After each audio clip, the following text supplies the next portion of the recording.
LSU and Mississippi State to wrap up today. Before we get to our picks, your thoughts? I've said a lot on it on AYS. I'm gonna kick this one to you.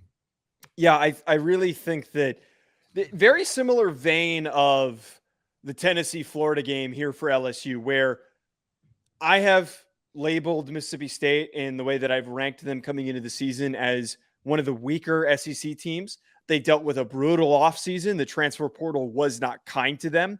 One of their best receivers left and went to Georgia. And right now, Will Rogers, who has thrown for 1,000,000 yards in the past, isn't really doing that anymore. This Mississippi State team feels stunted. They haven't really done much to start the season. And I think that LSU could continue to build off of the momentum of dominating Grambling, which is, it is what it is. It's an FCS opponent. But to show up and dominate an FCS, or not an FCS, sorry, an SEC team, I think is really, really important for getting ready for that remaining stretch of the year. So I think that this one, more than the Florida-Tennessee game, could be very, very lopsided because Mississippi State just has not been very strong the past couple of weeks. Talk about a complete change in philosophy. They go to throwing the ball around 45 times a game to running the ball 45 times a game. It's not working. Well, I mean, it has. I mean, but here's the thing.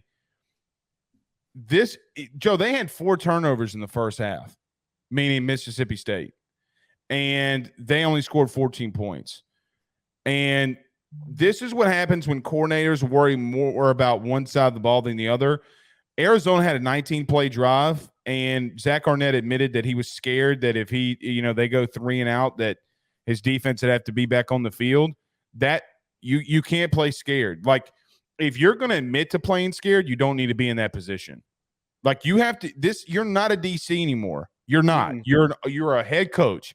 You got to go after it. Brian Kelly versus Zach Arnett.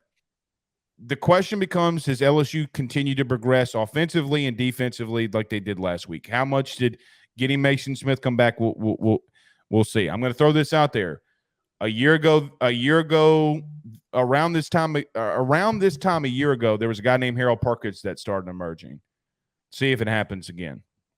All right, you want to be an opportunity for that. LSU's got to get after Rodgers. They're going to have to get after quarterback. If they don't, it's going to be a long night. I mean, I can see that. I don't know, dude. I looked at that. Day. That Arizona game, though, is just such a weird game. They've given up more rushing yards to the quarterback, a scrambling, or just quarterbacks in general. They've given up more yards to quarterback than anybody in the P5 in the last 2 years. 4 turnovers, though, man, that they forced. Like, that's where I'd be really the most wary. Like, I'm not at all afraid of Mississippi State's offense. Like, you're going to have no problem there. It's, can you limit the turnovers? Because 4 picks. Like, I know Delores turn the ball over, though. Yeah, Jaden will tuck it before he turns the ball over. The one that he had against Florida State, his receiver fell down. Yeah, and everybody, you were one of these people. I bookmarked your tweet that Daniels was keeping neighbors down. Well, you can't fall down. You bookmarked my tweet? What the hell? Yeah, I bookmarked your tweet.